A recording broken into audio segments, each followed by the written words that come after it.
or two before. Sure, sure. Um, so Don, would you like us? I know you'd like to share a screen. So is the best way to do it making you co-host Make or? it That's make your probably the co-host. best. Yeah, Yeah. yeah. Yeah. That way Okay. I can do that Yep.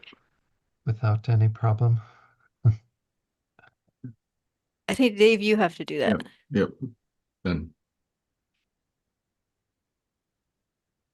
Yeah, looks like I'm all set up. So Great. Great. Thank you good. so much Hmm.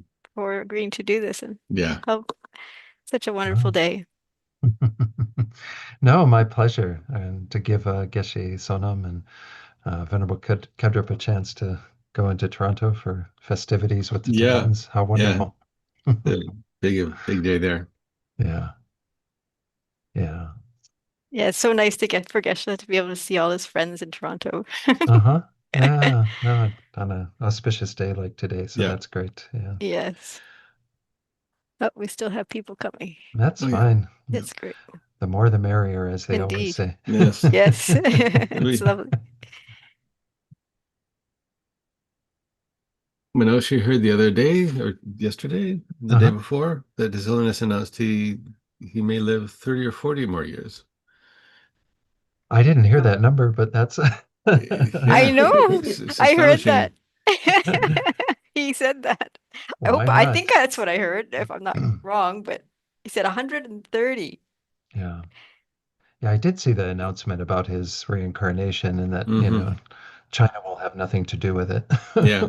Yeah. Just to reiterate. Hmm. Hmm. So, yeah. No, he seems to be doing well, and let's hope he has many, many more years. But yeah, we'll do some prayers for that today. So, Great. Yeah.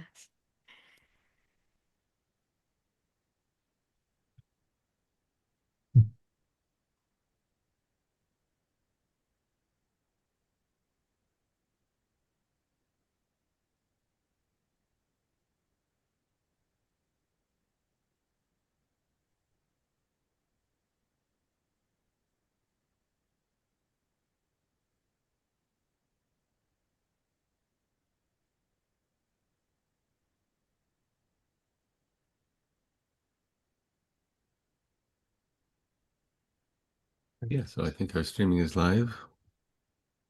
okay. Shall we begin, do you think? Sure. There'll be probably more people who join, but Okay. I think we can start.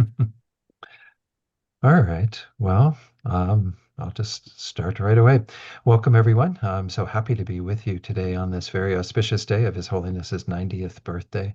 So let's go ahead and get started. We're just going to do the Refuge and Bodhicitta prayer together.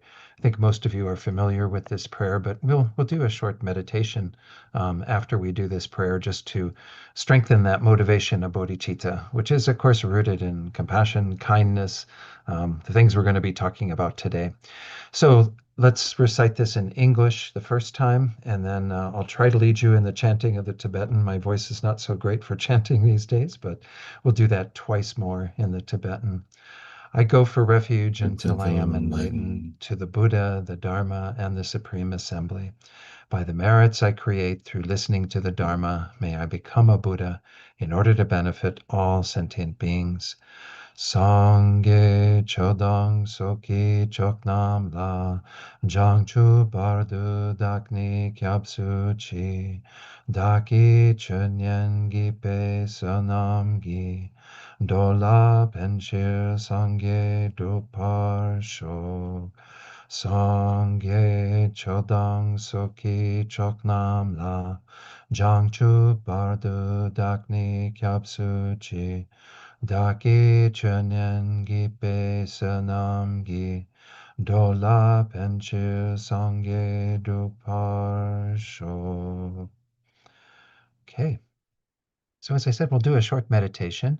I just want to mention before we get started that, yeah, the plan for today is for me to do the teaching over the next hour and a half or so. And we'll just have like a 5 minute stretch break before we come back and do some prayers for His Holiness. So let's start with a short meditation. Again, spend a few minutes focusing the mind using the breath. It's probably the best way to do that. And you can use any technique with the breath that you prefer. But just try to keep the awareness with the breath, and whenever the mind wanders, gently guide the mind back to the breath We'll do this in silence for just a few minutes, and then I'll lead you in a short reflection to set our motivation together. So we can begin now.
So now, to set our motivation for our time together today, I want to encourage you to begin by reflecting on the ways in which you already practice kindness.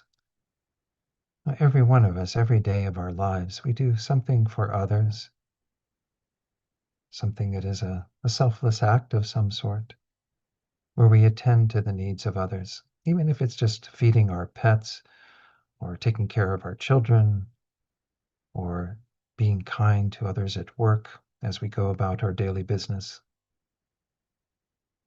You just reflect on all your acts of kindness, no matter how small, and just really rejoice in this, the fact that you do have a kind heart.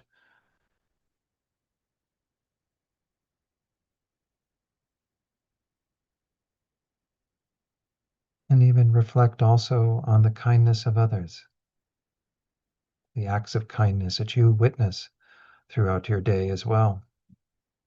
Seeing others doing things for beings who need something at that moment, caring for them in a variety of ways. Things we see directly as well as things we see in our society, in our world, the ways in which others are tending to the needs of those who are unfortunate, perhaps. And just rejoice, bring joy into your heart at all of these acts of kindness that show that other beings as well have a kind heart.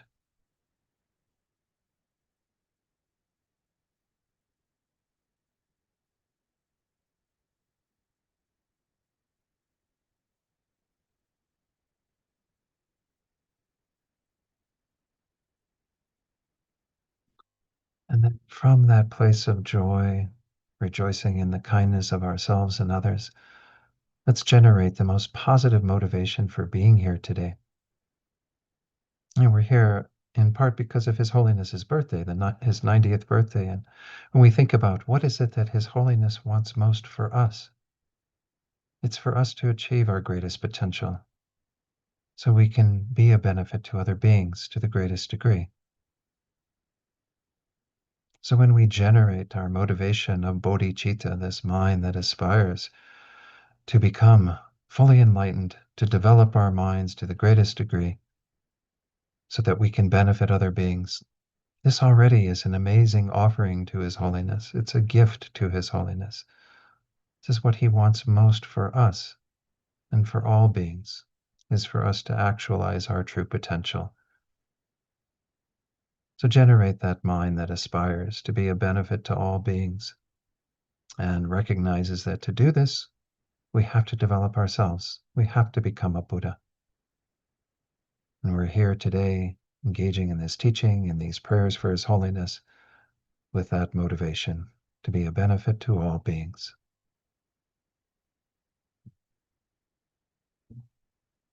And then we can open our eyes fully and we'll begin.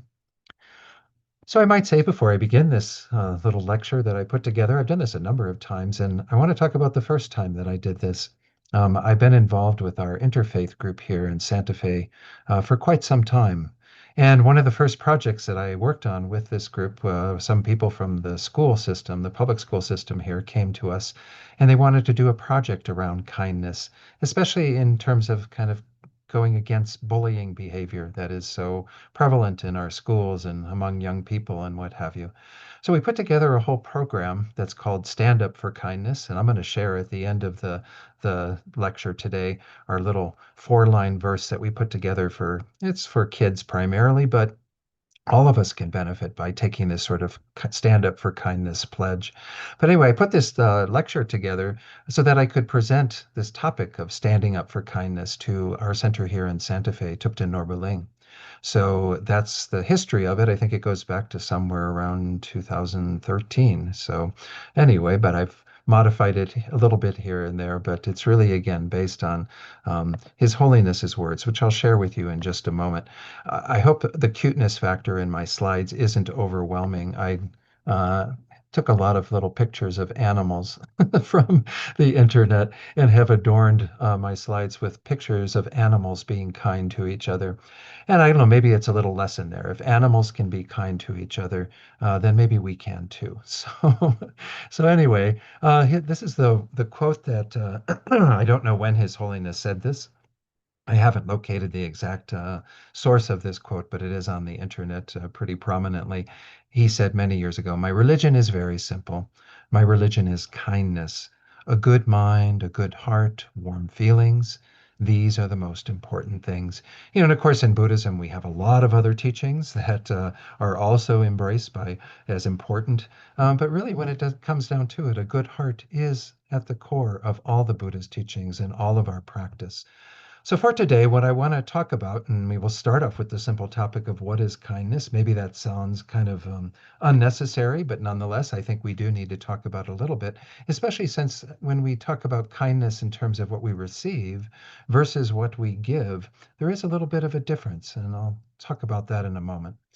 The second thing I want to go into is why be kind. Just briefly touch on, the importance of kindness in terms of our daily lives as well as in terms of our spiritual practice. Excuse me. And then a little bit about how do I develop true kindness. We can do a lot of acts of kindness. It might be coming out of a different motivation, but how do we really get in touch with what is genuine, a heartfelt kindness?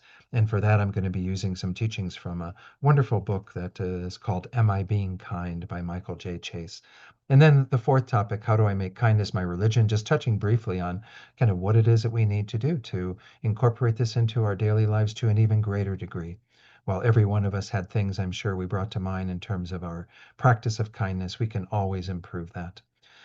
Kindness is defined as the quality of being warm hearted, considerate, humane, and sympathetic. It is really an important quality to have in terms of our world and interacting with others in this world of interdependence that we live in. Um, this is what we mean by kindness when we are talking about making kindness our religion. It is what we want to be doing for others out of that genuine warm-heartedness. Piero Ferrucci, who wrote a nice little book called The Power of Kindness, he says true kindness is a strong, genuine, warm way of being. And this is where I'm again going to be kind of moving it into how do we develop this true kindness? How do we have this kindness that supports our way of being every day of our lives? So that it's not just something we think, oh, I can practice an act of kindness here or there, but it's really a place that we come from in terms of everything that we do.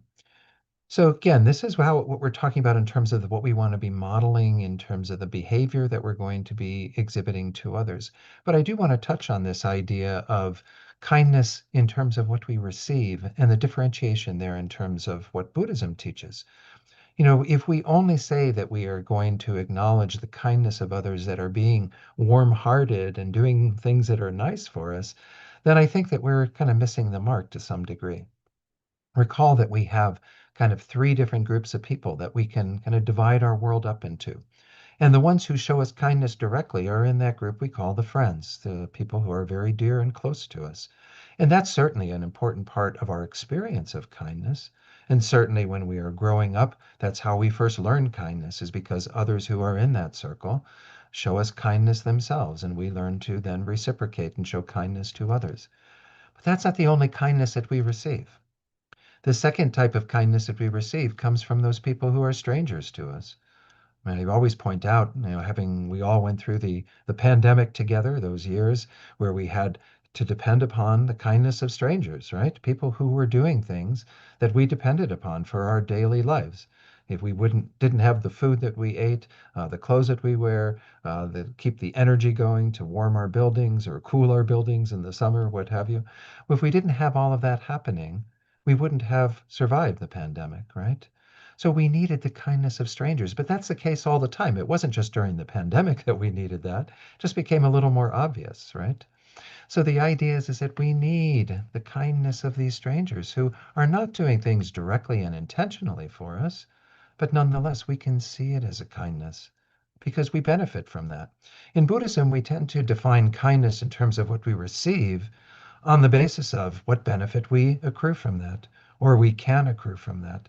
Not that we always are acknowledging that kindness, but it certainly is something that we can learn to appreciate and to understand that beings are exhibiting kindness in a variety of ways, not just those who are doing something that is coming out of a concern for us directly and their kind of warm-hearted intentions behind that. We have a third group, though, that are involved in our lives, which we call those difficult people. In the Buddhist teachings, we often talk about them as enemies. It's a bit of a strong word, but nonetheless, we have many people who might harm us or we disagree with, people who are doing things that we don't approve of. And we can disapprove of their actions, but nonetheless, we can see that they are showing us a kindness by the things that they're doing to us or that they're kind of bringing up in us. These are the people that we really need to develop our patience, to deepen our tolerance for others, to deepen our compassion and our love for beings. Because if we don't have those people that push our buttons, what would we be doing to develop those skills? The people who are kind to us, we don't generally have to be that patient with them. The people who are strangers, again, as long as they keep to themselves, we're not really having to practice much patience. It's the people who actually get under our skin that we need to have in our lives to develop these deeper qualities. So again, we can see that all three beings are being kind towards us. So we can exhibit that intentional kindness towards all three of them to some degree because we see that we are receiving something of benefit from them. So I just want to point out that distinction because while we're going to be focusing mainly on how do we exhibit this direct warm-heartedness, this intentional concern and desire to benefit others in our daily lives, we can kind of develop that out of the root of understanding that all beings are incredibly kind towards us. This is what I'm going to go into in this next topic of kind of, why do we need to be kind? One more quote before we move on to that. This is a nice little book, too, by Angela C. Centomero called Radical Kindness. talk about that term at the end, kind of what do we mean by radical kindness. But she says, to me, kindness is seeing with one's heart rather than one's head, which leads to interacting with and responding to others with compassion rather than misunderstanding them. Again, so we can have that understanding that people are going to exhibit themselves in a variety of ways, right? They're going to be friends, enemies, strangers, what have you, and even change from one category to the next, perhaps even in a matter of minutes. But nonetheless, we can kind of have this openness of our heart towards others that's going to exhibit itself in terms of our interacting with them in a much more compassionate and kind way. So why be kind? Well, certainly in the Buddhist terms, we in terms of our practice, we need to develop ourselves to have love and compassion for all beings. We need to kind of again go past these ways that beings are exhibiting themselves towards us, the actions that they're doing that might even be very harmful, and to extend our love and compassion to all beings without exception. And then certainly also to acknowledge and repay the kindness that we've received from others. Again, whether they are friends, strangers, or enemies, as I was just explaining. Again, we do receive kindness from others. Sometimes we do have to work at that. Like I said, when we get to that third group of the enemies, we have to really acknowledge that what this person is doing towards us that might seem very harmful is actually an opportunity to deepen our practice. But nonetheless, through that lens of seeing that everyone is exhibiting some form of kindness towards us, we want to be engaged in acts of kindness towards all beings. There should be nothing really stopping us from engaging in that kindness because we see others through that light of the benefit that they have shown us. So, with that in mind, I do want to even give a little quote from His Holiness, again, with this being um, His Holiness's 90th birthday. This comes from a book by Jeffrey Hopkins, where he was the interpreter for His Holiness for a number of years, I think about a decade or so, early on when His Holiness was coming to the U.S. and teaching here. During a lecture, he says, while I was interpreting for the Dalai Lama, he said in what seemed to me to be broken English, kindness is society. That's a strange thing to say. At the time, I wasn't smart enough to think he was saying, actually, that kindness is society. I mean, he thought he was kind of referring to it in a different way. He goes on to explain that. He says, I thought he meant kindness is important to society. Kindness is vital to society. But he was saying that kindness is so important that we cannot have society without it. Society is impossible without it. Thus, kindness is society. Society is kindness. Then he goes on to say it's impossible to have society without concern for other people. We've experimented for a century or more to see if we could have society without kindness, and the decision has finally been reached that it don't work. Um, the idea here is that when we do look at that larger scope of where we benefit from the kindness of others, every one of us sees that we depend upon that. This is what society means. This is why, again, all of these kind of mentalities, and I'm sure you all in Canada hear it plenty in terms of what's going on in our country, of like when anyone says our country first, America first, Canada first, whatever the case might be, that really is denying the reality of what society is. We can't think of ourselves first. We have to think of all that are involved and hold everyone equal. And in fact, even hold others as more dear and show kindness to them so that that reciprocation is continuing and is a part of our world. To deny that is really to deny the interdependence that we have with others. So I think that quote from His Holiness really speaks to why we need to practice kindness, because it is part of being in society. Unfortunately, kindness is at a premium in our day and age, right? We don't see it maybe as often as we'd like to, but that shouldn't stop us from wanting to practice kindness ourselves. We see that this is really why we want to engage in this, because we acknowledge that we benefit from the interdependence of other beings. Everything that they do contributes to our welfare. So let's choose kindness instead. So this is the idea behind it. I want to share one more other quote from Khalil Gibran, who kind of points also to this idea of what I was mentioning earlier about how we can even be kind to those who are challenging and difficult for us. Why? Because, once more, they are giving us very valuable lessons. He says, I have learned silence from the talkative, tolerance from the intolerant, and kindness from the unkind. Yet strange, I am ungrateful to these teachers. So the idea here again is that if we do have that resistance sometimes of thinking, well, I can be kind and I should be kind to certain beings, but not to those who are difficult, not to those who are challenging. Well, actually, we can learn a lot from those beings. We can develop a deeper understanding of how to be kind by those who are unkind, how to strengthen our own patience and compassion in the face of people who are doing things that are contrary to that. So, how do I develop this kind of true kindness? As I said, I'm going to share a little bit from this book.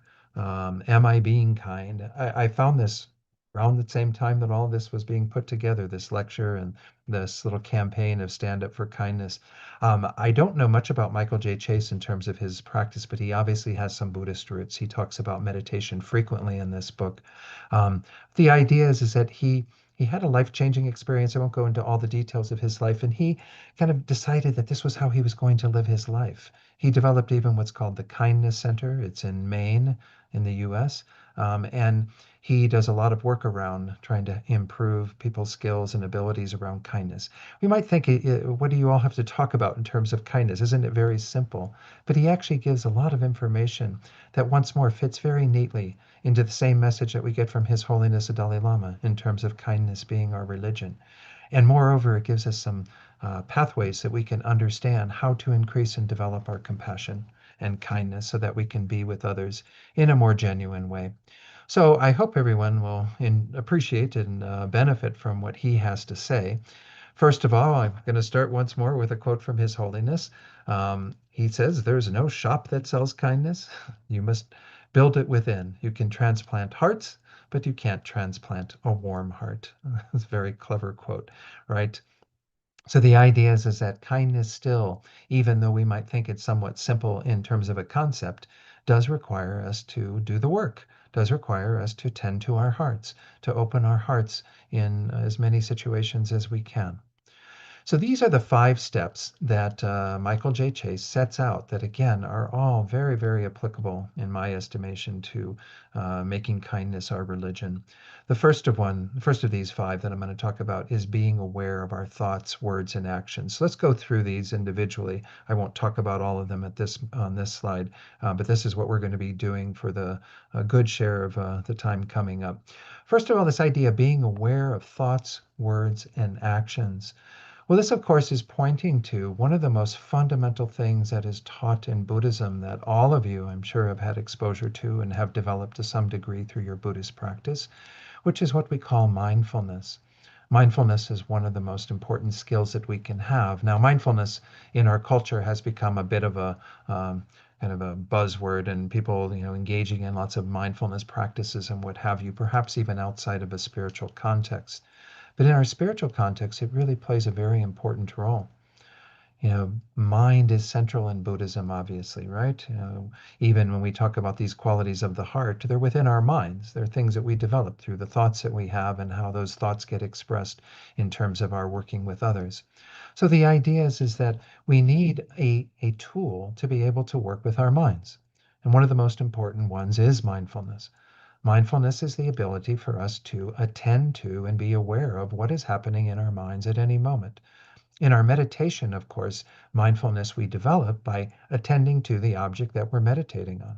So we have, meditative skills that are necessary in terms of developing kind of on the cushion, but then they also become very necessary when we're off the cushion.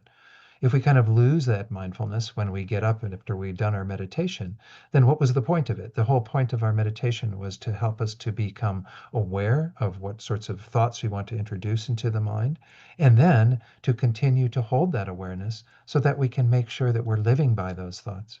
So that when we interact with others, we actually are coming from those places of compassion and kindness and so on. Now, meditation, again, is used in Buddhism for a variety of things. Here I'm focusing on it mainly as a tool to help us to generate a deeper awareness of how to be kind and the necessity of being kind, and to make sure that we are attentive to that so that we can make kindness our religion. So let's talk a little bit more about mindfulness. I'm just going to introduce a few ideas around mindfulness. We could describe it essentially as being aware of how we relate to the world around us. Again, we develop that mindfulness initially on the cushion, And then when we get up off the cushion and we're engaging in our daily activities with those that we live with, those that we work with, those that we commute with, whatever the case might be, beings who are around us, we want to be aware of how we relate to those beings, how we actually are bringing again these ideas that are not just meant to be ideas, they're meant to be actual qualities that we generate in our heart of kindness, compassion, love. Meditation is described also as one of the surest methods to reconnect with your original self and become the observer of your life. Really does help us to shed so much of the stuff that kind of distorts and dilutes our being, doesn't give us kind of that genuine connection to others, and to be able to be attentive to that and work with our minds throughout the day. So again, meditation is definitely a process that we have to engage in to strengthen all of these skills and abilities. And without those skills of meditation, mindfulness, and so on, it's very, very hard, again, to have kind of continuity to our practice, to be able to constantly come from a place of kindness. I might point out that there are also some other things that we can do to help us to become aware. Excuse me. While mindfulness and meditation are definitely things that contribute to our ability to kind of be aware during our day, it also helps to simplify our lives to some degree. We have incredibly complex lives in this 21st century, right?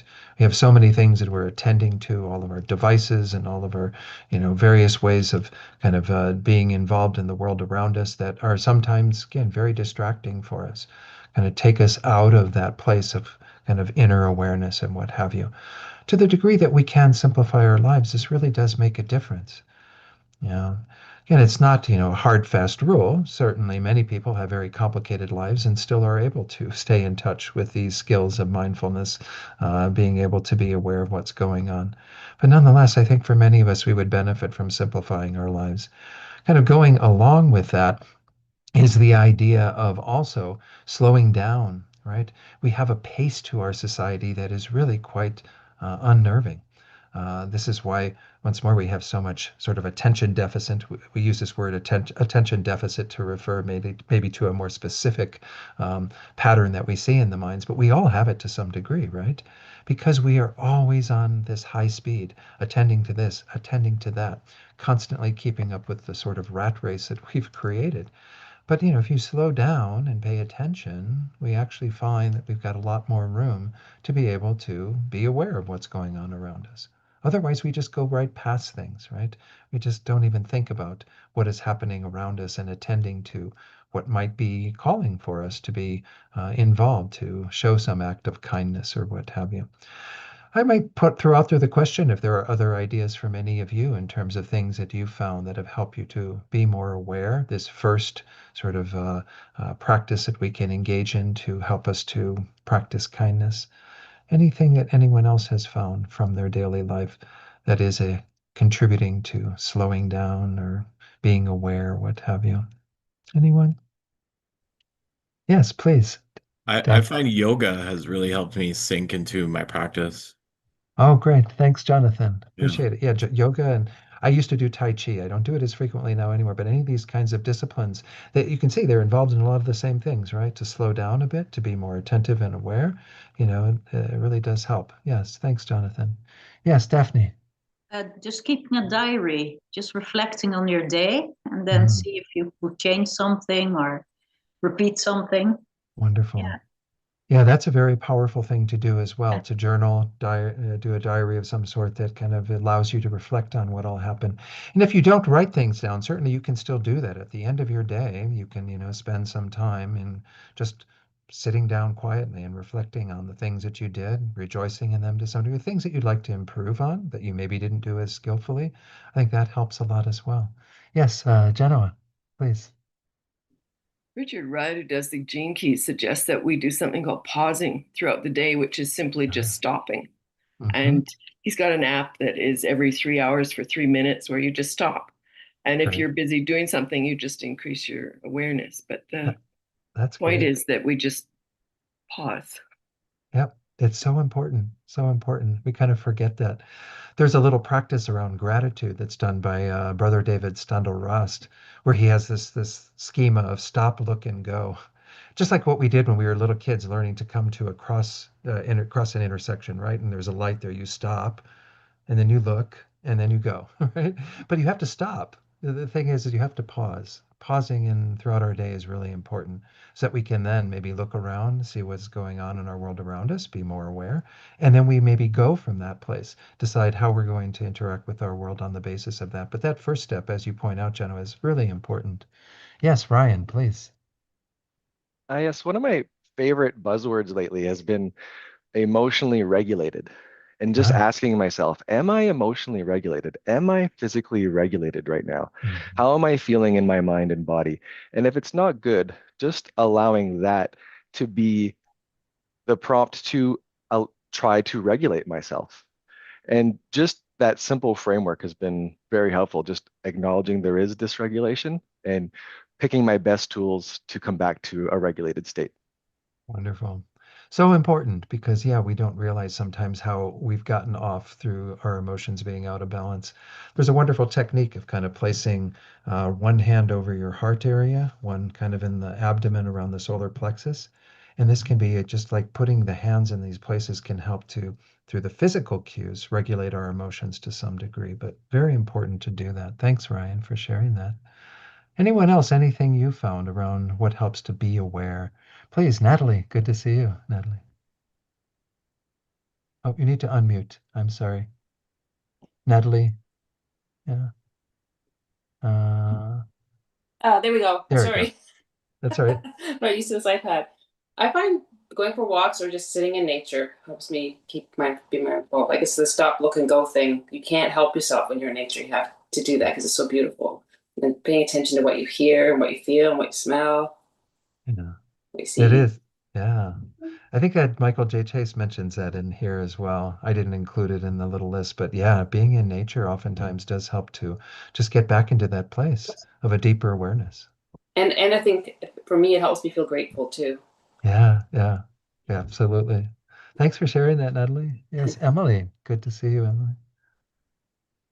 Did you have something you wanted to share? I'm not hearing you for some reason, Emily. Um, let's go to Dinah, and then we'll see if we can come back to Emily. Dinah, please. Hello. Yes, there's a verse in Shantideva that I repeat regularly that's those who harm me rise against me. It's my karma that has summoned them. So Ah, whenever something happens and I get upset, I'm reminded of that it mhm. was my karma that summoned this situation into my life, and it gets me into acceptance. Great, great.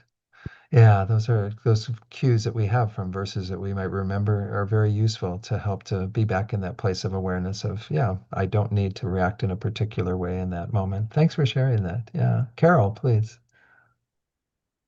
And I just share something that I haven't done enough overall, but it's a good day to share it. Just imagine the Dalai Lama is there. What was that you said? I'm sorry.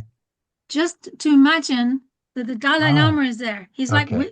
around with you, can see what Yeah. just that kind of awareness of his presence. Yeah, yeah, yeah.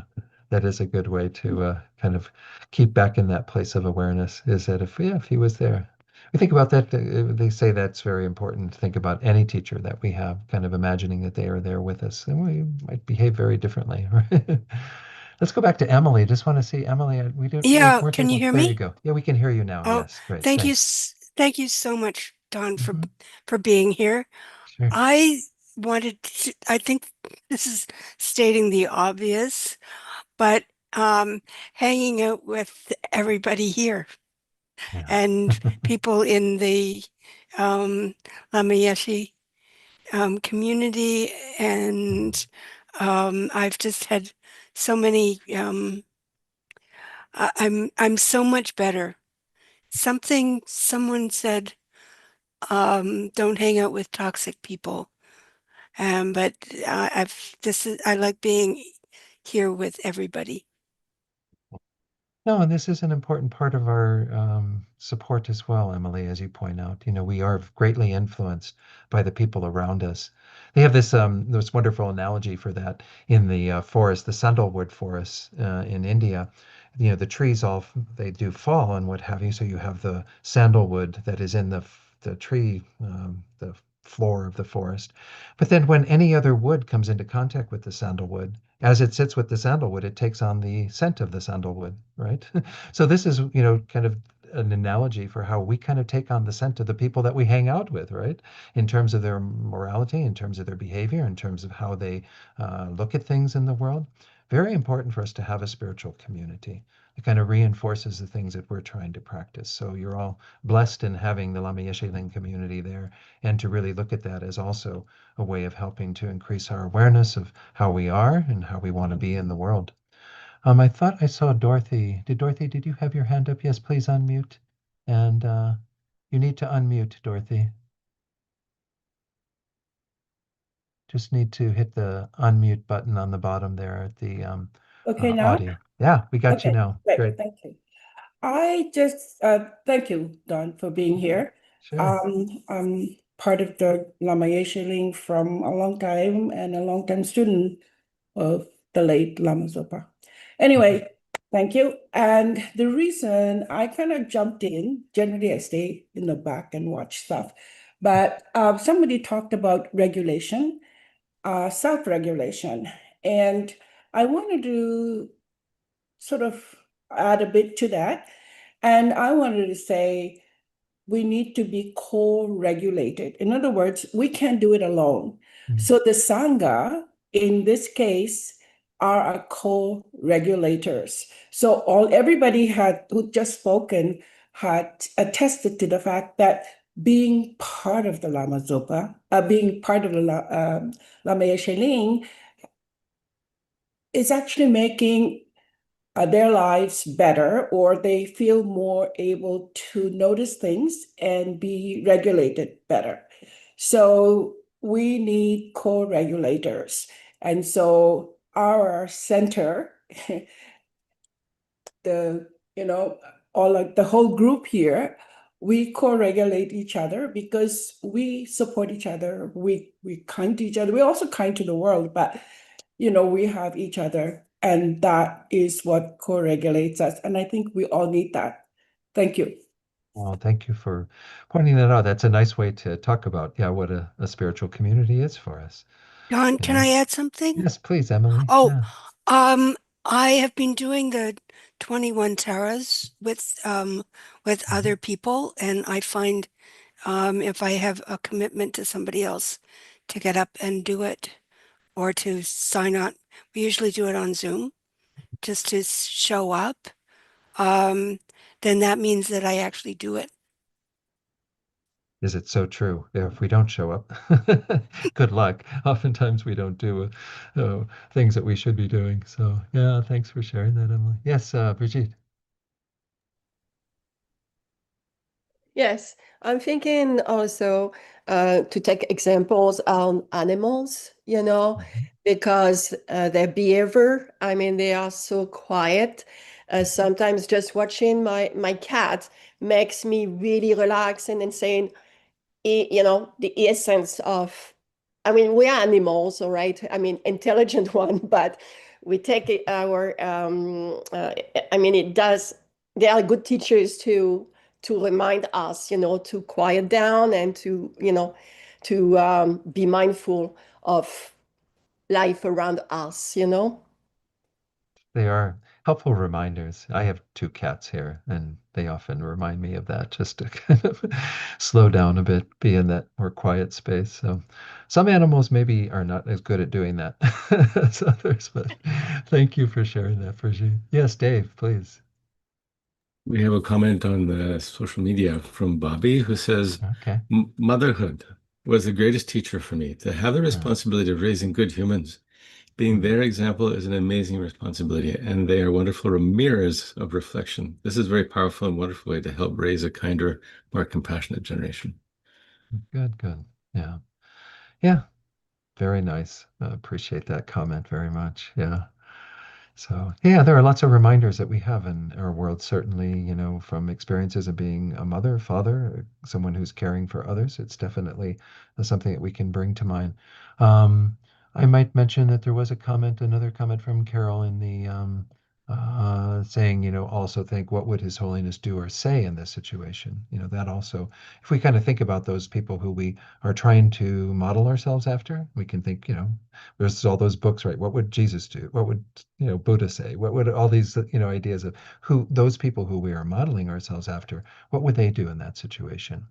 Okay. Let's go on with the other teachings. I really appreciate everyone's comments. This was great, just to have a variety of ways that all of you are remembering to be kind, to have that awareness. That's really the first step. If we think about, if we don't have that first step, if we're just going to go on autopilot and do everything the way that we normally do it, well, then we may not be so kind. We may not have the awareness that actually increases our opportunity to model that type of behavior. One of the things Michael Chase includes in this is asking that question, am I being kind? We talked about His Holiness or other people maybe being there, but this is really the core question. In this moment, am I being kind? Is this really the kindest thing for me to do in terms of my interactions with others and so on? Another way of putting that is, am I following the golden rule? Now, I mentioned in the little footnote there that sometimes this has been substituted with what we call the platinum rule. The golden rule is, of course, as it says there in bold, treat others as you would have them treat you. But, we don't necessarily know that everyone wants to be treated in the way that we're treated. So an improvement on that is this platinum rule, in which you treat others as they would like to be treated. So we try to see things from their point of view. What is it that others need at that time? And try to treat them in a way that helps them to have what they want. Now, oftentimes the way that we want to be treated and the way others want to be treated are the same. That's why the golden rule is really at the core of so many of the teachings on compassion. But I think it does require another level of attention. What is it that this other being needs at this moment? One way to do this, here I found some more cute animal photos for this, but one way to do this is first recall the experiences in your life when you were on the receiving end of kindness. So in this case, we have this little monkey that's feeding a baby tiger. I mean, how sweet, right? Of course, tigers grow up and become pretty ferocious beasts, right? So if the tiger remembers the experiences of receiving kindness from the monkey, well, then maybe he might think, well, wouldn't it be great to give that same experience to another? And this photo always got me of this tigress nursing piglets, which you normally think would become the meal rather than feeding them. But the principle behind this, again, in terms of what I'm introducing, is that if we really think about how we've experienced kindness from others, which once more we can redefine, as I was talking about earlier, that we receive kindness directly from friends, we receive kindness indirectly from strangers, and we even can see that we're receiving kindness from those who are difficult for us. Well, then again, we think, well, this is the impetus for us to be able to be kind to others. Again, in this more genuine way that is this heartfelt desire to be a benefit to others in the moment. But it often does require us to have that being in touch with how we have been on the receiving end of kindness from so many others. I mean, look at what someone was just sharing there about motherhood and so on. Well, motherhood is an amazing act of kindness, right? And it's such a reminder of how we can be from that genuine place of expressing kindness for others. But every one of us also experienced the receiving end of that. We all had mothers who cared for us to some degree, right? Maybe some of our mothers weren't as present as we would have liked them to have been, or do all the things that we would have ideally wanted them to do for us. But nonetheless, they showed us some measure of love and kindness and compassion and care and concern. That can become the impetus for us to then exhibit the same type of behavior to others. So this question, this kind of second step of am I being kind, can be a whole investigation of like, how am I responding to others from a place of that kindness that I can see is so beneficial to myself and to others. Another way that we can also look at this is, am I acting in accord with the Buddha's teachings? His Holiness says it is necessary to help others, not only in our prayers, but in our daily lives. If we find we cannot help others, the least we can do is to desist from harming others. This quote has been kind of reworded in a number of things I've seen, a couple of memes on the internet for it, but it's really a very vital, essential part of Buddhist practice, right? Is that we want to first be absolutely sure we avoid harming others to the degree that we can. Lama Zopa Rinpoche would always remind us that we can't be a human being in this world and not be complicit in harm to some beings to some degree. Even if you're a vegan in terms of your eating, patterns and what have you, there still are creatures that are killed in the process of making vegetables and other things that you partake of, right? It's impossible for us to extricate ourselves completely from harming other beings. But nonetheless, to the degree that we can avoid intentionally harming others, this is really the foundation of all Buddhist practice. There's that wonderful Sanskrit word ahimsa, which is translated often as non-harmfulness, but is essentially compassion, is kindness. It's not harming other beings. But then he, of course, goes, and we should mainly, though, try to be a benefit to them. At least don't harm them, but try to be a benefit to them. So I think, sometimes in Buddhist terms, it's certainly when we look at this overriding motivation of, oh, I'm going to become a Buddha to benefit all beings, we have this idea of like, I'm not going to help beings until I become a Buddha. That's not true. We need to be helping beings right now. If we look at the practices of a bodhisattva, they're very much about being generous to others in terms of our resources, our time, protecting them from suffering, what have you, to be engaging in good morality that is about avoiding harming them and moreover trying to benefit them by helping them to have what they need in the moment, to be spoken to honestly and kindly and so on. All of these things are rooted in the practices of a bodhisattva. So don't think, oh, well, I don't have to worry about being kind right now because when I become a Buddha, then I will be kind to everyone and take care of them. No, we have to practice that kindness right now. So I think we have to ask that question too. When we say, am I being kind? We also have to say, am I acting in the moment in accord with what the Buddha taught? The Another way to kind of look at this that Michael Chase mentions in his book is he says, yes, asking, am I being kind? This is the second step. But he says, and following up each time you ask this question by inquiring, how may I be kind in this moment? Sometimes we're not as attentive to what really is needed in the moment. So we can say, okay, am I being kind? And maybe we aren't harming somebody in the moment. Maybe, somebody's being really belligerent and awful and what have you, and we're just being kind by being kind of standing back and being patient and not getting in their face and annoying them and what have you. But are we doing something maybe that would be a benefit to that person that actually could help them at that time? And maybe not all situations call for us to do that, but that additional question, how may I be kind? Am I being kind in the moment? But how may I be kind in terms of additional things that I might do at that point? Again, it does mean taking that extra step, investigating a little bit to see what might be necessary. But that gets us kind of out of our shell, out of our comfort zone, perhaps. And we might not be harming others, but maybe at that time there's something more that we could do to help them. This third step is a little more involved. This is what he calls the living kindness philosophy. We often hear this phrase loving kindness, but this is his way of kind of approaching the abilities and skills that we need to have to engage in what's he calls the living kindness philosophy. There's some wonderful, rich stuff in this. This is how he describes it. Living kindness has three main principles for establishing a heart-centered life. And again, this is like I said, I don't know Michael J. Chase's background, but it's very Buddhist what he starts off. He says, first is kindness toward yourself. We really do tend to be unkind to ourselves, many of us, right? Maybe most of us have learned through Buddhist teachings that we need to start with ourselves. But this is so true, right? They often say this in Buddhist teachings that if we haven't developed compassion, kindness, love towards ourselves, how can we possibly have it genuinely for others? And if we even look at the structure of the Buddha's teachings, most of you are familiar with the stages of the path, right? We have these three different levels. The first two levels are kindness and compassion towards yourself. It's looking at your own situation and saying, okay, what's going to happen after this life? I need to be attentive to that because I care about myself. I care about my not having to experience unfortunate situations beyond this life.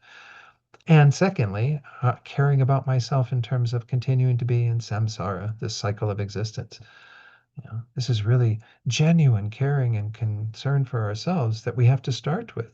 Otherwise, how can we get to the third level, the level that we're all aspiring for and trying to model in our behavior, of being the bodhisattva who's genuinely concerned about others? If we haven't generated that concern for ourselves, how can we possibly have it for others? This is from one of the chapters of Shantideva as well, I think in his 8th chapter of the text, Guide to the Bodhisattva's Way of Life. So this is an important place to start, is to recognize that we ourselves are objects of kindness. The 14th century Persian poet Hafiz wrote, "I wish I could show you, when you are lonely or in darkness, the astonishing light of your own being." This is in Angela Santamaro's book. Again, I think that we often miss that. We often don't see ourselves as kind of having this light, of having this amazing ability. We kind of have to remember our Buddha nature, as we call it in Buddhism, that every one of us has this unspoiled, pure nature that is at the core of our being. And that this is really something we have to embrace and tend to. And by being kind towards ourselves, we are helping that. And then this is a quote I saw from the Buddha up at the Garden of a Thousand Buddhas up in near Missoula, Montana, when I was up there visiting our center there. This is probably an adulteration of the actual sutra quote, but nonetheless, I really like it because oftentimes, once more, we think Buddhism is all about tending to others. But in this quote, he says, well, you first have to tend to yourself. You can search throughout the entire universe for someone who is more deserving of your love and affection than you are yourself, and that person is not to be found anywhere. You yourself, as much as anybody in the entire universe, deserve your love and affection, deserve your kindness. So again, it's not to say that we elevate ourselves as being, oh, it's most important that I care for others. The Buddha in that quote was saying, you can't find anyone in the universe who's more deserving of that kindness. We're all equally deserving of that kindness. But you have to see that. Once more, many of us do have that pattern of self-denigration, not tending to ourselves in ways that are really good, healthy for ourselves. Start with compassion towards yourself. And each of us has to do maybe our own investigation about what that means. Kindness towards ourselves doesn't mean that we do everything that we feel we want to do or that we like to do. There was that phrase in the 60s, right? If it feels good, do it. Well, that's not really a life philosophy, right? Because that hedonistic kind of tendency of just caring for ourselves in ways that are unhealthy isn't really kindness. We have to be kind to ourselves in terms of tending to what it is that we need every day of our lives, to feel more in touch with these principles we're practicing in Buddhism, to feel our heart open more and more, our wisdom and compassion grow. All of this is being kind to ourselves. Going to the practice when the 21 taras is being done, and rather than staying at home and forgetting to do it or whatever. This is kindness. It's tending to ourselves. It's also, of course, tending to our spiritual community. So we have to think in slightly different terms. When we say kindness towards ourselves, it doesn't mean self-indulgence. It means tending to ourselves in ways that are wise and compassionate and genuinely kind. So again, maybe there's enough on that, but that's the very first principle. The second principle, of course, is kindness toward others. It starts with ourselves, and that's where we have to begin to exhibit that in that way. But it really is an extension of our way of being with others. And of course, there's a peripheral benefit of this, right? When we're kind towards others, it actually is being kind towards ourselves. As Mark Twain said, the best way to cheer yourself up is to try to cheer someone else up. And there's an anonymous quote that says one of the most difficult things to give away is kindness. It usually comes back to you. We see that there's that karma of kindness, that the more we are kind to others, the more we are on the receiving end of kindness. So kindness towards others is also an extension of kindness towards ourselves, because as we engage in acts of kindness towards others, it actually helps us. And His Holiness has a quote that's very much along this lines. He says, my advice is that if you must be selfish, be wisely selfish. Wise people serve others sincerely, putting the needs of others above their own. Ultimately, you will be happier. The kind of selfishness that provokes fighting, killing, stealing, using harsh words, forgetting other people's welfare, will only result in your own loss. Whereas if you are wisely selfish, then of course you do things that are beneficial for yourself, by tending to others. This is one of the most powerful things that, that all of the Buddha's teachings have that root in karma. I was talking about the karma of kindness. Well, we have to understand that if this is kind of what we want to experience ourselves, well, we have to create the causes by helping others to have that experience. And it's just a very simple principle. We don't need to get too complicated around all the ins and outs of karma and the various types and categories and what have you. Just this very basic principle that how I want to be treated in the world is how I then treat others. It's kind of the reverse of the golden rule, right? I want to make sure that I am kind of on the receiving end of all this. Well, then I have to exhibit it to others. There's no other way for me to create the causes for that. Now, again, it shouldn't be rooted in that self-concern. But as His Holiness points out, if you're going to be concerned about yourself, be wisely concerned. Actually do the things that create the patterns that will bring about that welfare for yourself. And that is by tending to the welfare of others. So again, this is a very basic principle. And again, I'm not saying Buddhism by any means has a monopoly on this concept. Certainly it's part of the teachings of Jesus Christ and part of the teachings of many other spiritual traditions is to embrace the reality of kindness as towards others as also something that we benefit from and that helps us. The third principle that he points out, which we don't maybe talk about as much in Buddhism, perhaps we need to talk about more, is kindness toward the earth. Towards this world that we live in that we tend to see as something separate from ourselves, but actually we and the planet, the world around us are very integrated. Whoops, sorry. What did I do here? I need to go up. I'm not going up. Okay, there we go. Whoops. If we think about the earth, this is from Thich Nhat Hanh. If we think about the earth as just the environment around us, we experience ourselves and the earth as separate entities. We may see the planet only in terms of what it can do for us. We need to recognize that the planet and the people on it are ultimately one and the same. Of course, this is something that we're seeing the effects of in our world now, right, with climate change and everything that is happening, extinction of species, what have you, all of these that are products of these mindsets that have been against that idea, right, where we treat the earth as something that we just keep taking the resources of to benefit ourselves and not thinking about the interdependence that we have with this environment that we live in. So again, I'm not going to go into a whole lecture on that. There's a whole other talk I do around the Buddhist, the heart, what is it called? The Buddhist heart and ecology or something. Anyway, the idea is that this is an extension of our practice too. To recognize that being kind to the world around us, which we are a part of, is also showing kindness to ourselves and to all beings. These three are definitely all interconnected. We can't divorce one from the other, and we do have to have that awareness. Maybe, besides that question that we talked about of am I being kind, we can also think, am I being kind to the world around me through what I'm doing right now? Every one of our behaviors does have some impact on the world around us in terms of the products that we buy and the choices that we make in terms of our daily lives. How are we treating our world? And because our world is the container in which all of these beings are housed, and they're part and parcel of the same thing. If we don't care for the world, how can we possibly care for the beings in the world? So these are the ideas, again, that are useful for us in terms of this living kindness philosophy. So we kind of develop an understanding of the extensions of our kindness in terms of ourselves, others, and then the world itself. There's also a fourth step, though, which is very rich, and I'll go through these somewhat quickly, but these are all things that, again, you could have a whole weekend on every one of these, perhaps. Applying the 9 elements of a kind heart.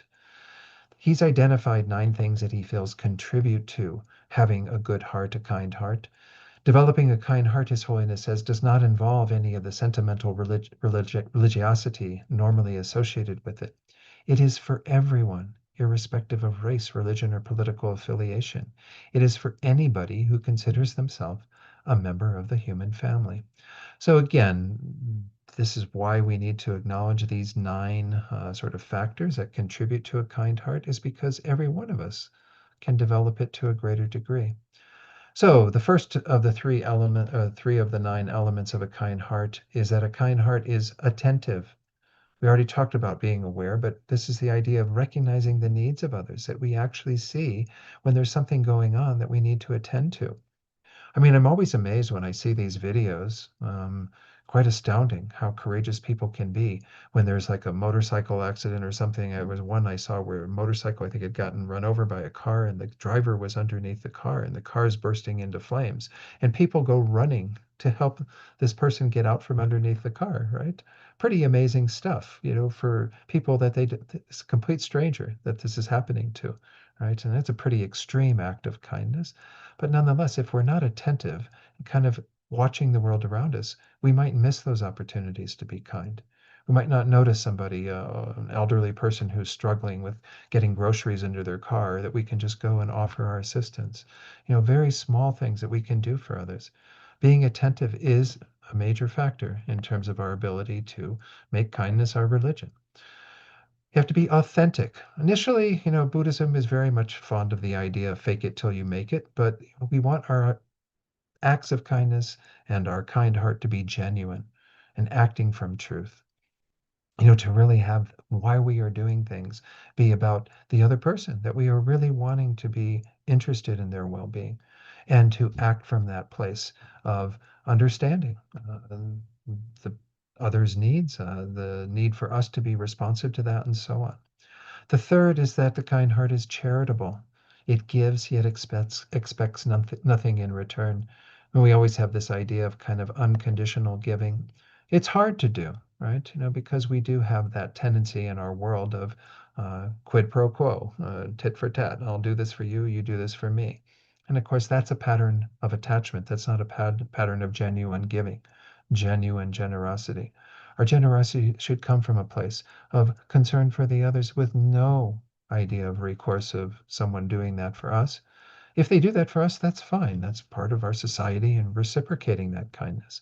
But if we do something for somebody and they don't do anything for us in return, we're totally fine with that because we did it out of that place of a charitable motivation. We're really just wanting to be free with our time, our resources, whatever it is that we could share at that moment. The kind heart also, of course, is compassionate. It's sensitive toward all living things, that even the smallest being that we see who's going through some difficulty, we might tend to in some way. You know, I feed birds here in our front and backyard, and I put some water out for them, of course, every day. And sometimes insects get stuck in the water, right? And so you might think nothing about it, but for that ant that's stuck in the water and can't get out, it makes a world of difference for me to put my little finger in and help that being to kind of get to the dry land or whatever. So again, compassion can take many, many forms, but obviously it's an element of a kind heart. Courageous, as I was talking about earlier, acts of courage that can be very, very challenging at times. Yes, if we can do that, that's great. But even courageous in the moment to act from love and not from fear, to really do things that break the mold. We live in a world where kindness is not the norm, at least in my estimation. It's kind of a shame. I think there's an underwriting level of compassion and kindness that's there that we can sort of rely upon to some degree. But we have gotten into a very self-centered world where people are not necessarily thinking of others all the time. So it does kind of break the mold when we decide we're going to be courageous and just be kind. Just do something that's not expected. Do something that will actually help somebody in the moment. Can be quite challenging to do that. Yeah, Dave, did you want to add something to that? Please. Thank you, Don. Yeah, so His Holiness often says that humans are compassionate by nature. And the reason he gives for that is that when we're born, we're utterly helpless, and we would not survive more than a couple of days without a massive and continual outpouring of kindness. But there's another expression I came across recently. Yuval Noah Harari wrote a children's book where he says that human beings dominate this planet not because we have powerful bodies, and not because of intelligence necessarily, but because we're able to cooperate in large numbers, even with strangers. Right? Intelligence allows us to adapt in how we cooperate, but what really makes us capable is this capacity to cooperate. And so you can, maybe there's not enough kindness, and it feels like, we're not really behaving in a kind way, but and maybe society is falling apart.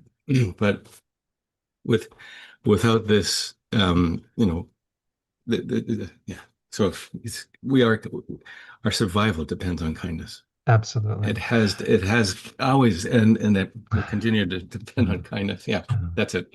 I think, yeah, and I think that's part of what that quote from His Holiness earlier of kindness is society. You know, that we really do need to cooperate and work with each other, or else we will. Yeah, and there's that another quote from Martin Luther King Jr. that's very similar. It's like, you know, if we're all going to fail together if we don't actually learn to be with each other and love each other and care for each other. I mean, and I'm misquoting him, I'm sure, to some degree, but I think it's really important part of it. I mean, and when I say that, I'm maybe just maybe I'm talking about life in the USA these days more than Canada, but you know, there's an awful lot of lack of empathy, it seems. You know, people doing things that are almost intentionally harming others, it seems. You know, where they're taking delight in it and rejoicing in the suffering that they're causing to other beings, which is horrible to see in our world. And of course, we've never been able to break ourselves free of patterns of war and fighting and what have you that goes on, still going on in our world in so many places. So, nonetheless, yes, do recognize, like you're pointing out, Dave, that there is a certain level of kindness that is there, that is the cooperation that goes on to create the world that we live in and be able to support each other. Again, during the pandemic, it was very evident and we all benefited from it, right? It was really wonderful that we could see everyone, a lot of people who can put their lives at risk by continuing to do what they did so that many of us could continue to survive. So yeah, challenging times, but nonetheless, we can still see that there's an underlying level of concern and compassion for others. The sixth thing that is on the list of these 9 elements of a kind heart is enthusiastic, displays limitless energy and passion. I'm going to share a little 3-minute video in a bit about somebody who's very enthusiastic about the acts of compassion and kindness that he does. But I think that this is something that we often don't recognize is that, you know, if we make kindness our religion, there's an enthusiasm to it. We're really looking forward to the next act of compassion and kindness that we can exhibit towards others, even if it just means having some thoughts. You know, we're definitely kind of feeding that. It also is grateful, content, and filled with appreciation. Of course, when we come from a place of gratefulness, has been pointed out by a number of you earlier, then we have the space for so much more kindness towards others, right? If we're grateful for what we have and for being kind of content with the things that we currently have in our lives and really appreciate everything that we have benefited from others, all the things that they have given us, all the wonderful ways that we do experience kindness in our society, then a kind heart has that place, that space to be able to be generated. Also inspirational, encourages and motivates others. You know, the thing about kindness, it is very contagious. You know, if we are kind towards others and very inspirational around that, then they are often kind towards other people that they meet and so on. So we want to encourage and motivate others to engage in similar types of behavior. It's also patient, you know, waiting and responding at the proper moment, you know, not kind of rushing in, but rather being able to assess what's going on and to really do what is needed at the time when it is needed. Uh, you know, because I mean, right, look at it. Somebody mentioned, you know, motherhood earlier, and if you look at raising a child, I never did this in my life, but I certainly saw many people raising children. You know, you don't.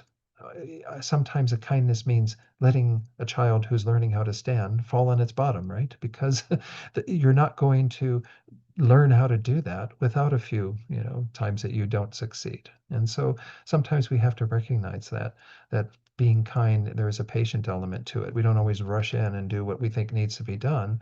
We kind of stand back and assess and be sure that, you know, what we're going to do will contribute to the situation and not be detrimental. Now, having highlighted these 9, which again, and by the way, I will make these slides available to the folks at Lama Yeshe Ling so they can pass them along to all of you, have some way that they're available. But certainly, yeah, Michael J. Chase's book has a lot of what I'm offering here. One thing he mentions, he says, in addition to the original 9 elements, his experience has led us to add a 10th, what he sometimes calls a secret element or a person's own special gift. This maybe is a reflection you can do outside of today, but take a few moments to reflect on your own 10th element and write down your responses to the following. My 10th element is, in Michael J. Chase's case, by the way, it was humor. He finds that he brings humor into his acts of kindness to others. It makes the world a better place by, and of course, we could look at that investigation, whether it's humor or whether it's some other element that we're adding to our practice of kindness. How does that improve the situation? How does that make the world a better place? And then reflect on an example of recently using that element, how it influenced and helped the situation to be more positive. But I think we all do have, to some degree, kind of a 10th element, something that is maybe our own unique gift that we bring to the world. And it's worth investigating that and embracing that. That is what makes you you. That is what makes your acts of kindness yours.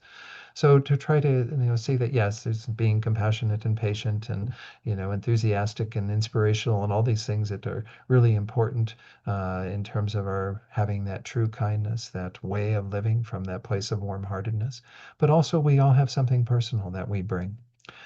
So having gone through all of that, I still have a bit of time here. I do want to share the fifth one, performing acts of kindness, which of course, you can have a lot of kindness in your mind and in your heart through your meditation and all of your thoughts and everything. But we actually do have to get out there and do something.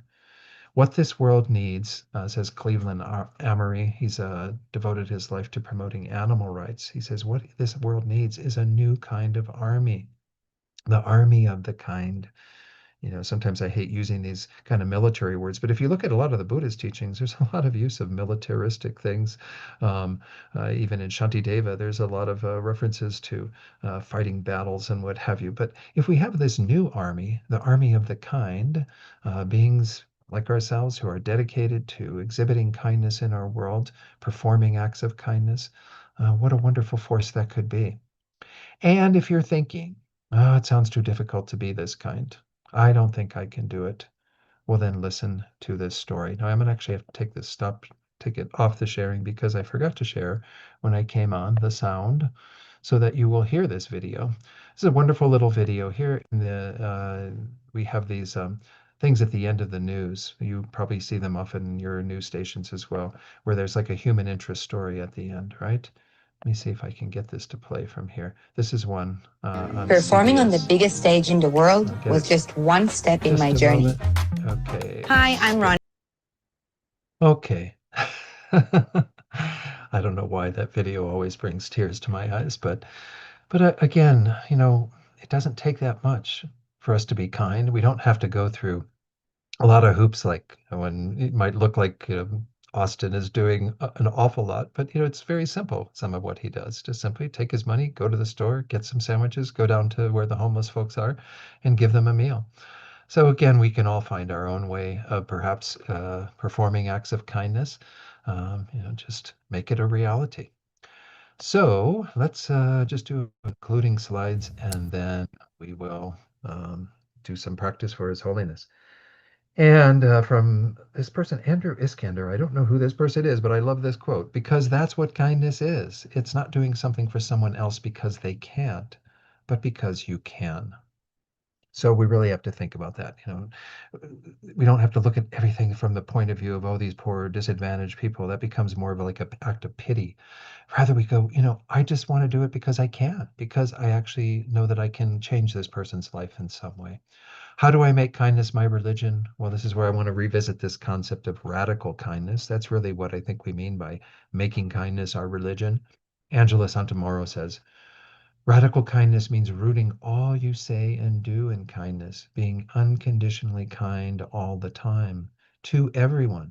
It means going beyond situational niceness or merely doing the right thing, and instead living from a place of compassion. And I can't help but feel, again, these words are very much in line with what His Holiness wants when he says to make kindness our religion, is to not uh, kind of, make it into a big thing. This is how we are. This is who we want to be in the world. This is where we want to act from. We want to think from. We want to, say words from. So kind of conclude with a wonderful quote from His Holiness: be kind whenever possible. It is always possible. I did want to share, as I said, the Stand Up for Kindness pledge that was part of when I did this talk initially, was introducing this pledge to our community. We had a Sunday when all of the congregations, did something around this Stand Up for Kindness campaign. And maybe we can all say it to ourselves as I read it. This is just a way of reiterating how we want to be in our world. I pledge to speak in a kind way and to help others throughout my day. I will not harm others with words or deeds, and I will stand up when there's a need.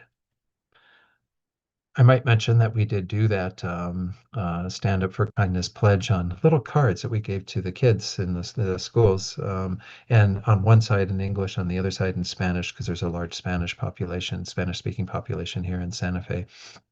And it really went over very well. There's still a woman who kind of coordinates this program, Stand Up for Kindness, many years later, still goes to the schools and does campaigns around it and what have you.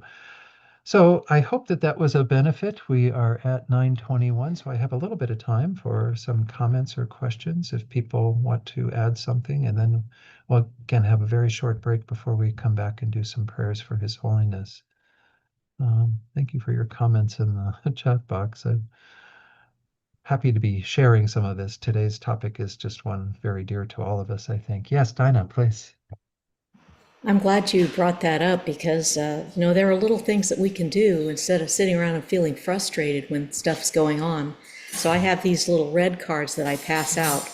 Like when I go in my town and in Ventura and around here, there's a lot of Hispanics and they're all staying home and afraid because of the ICE raids that are going on.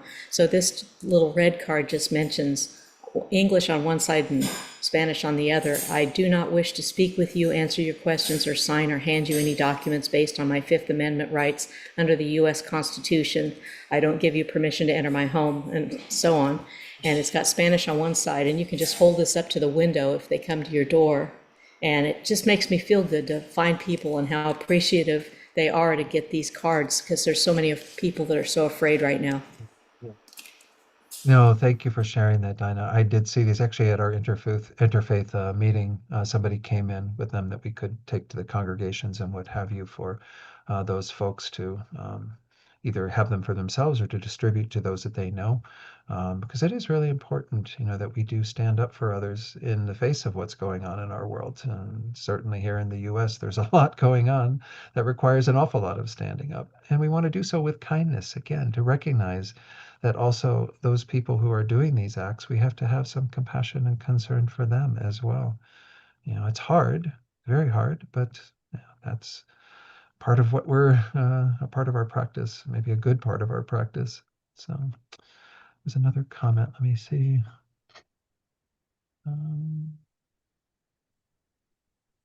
Anyone else have anything? Standing up with courage is so important.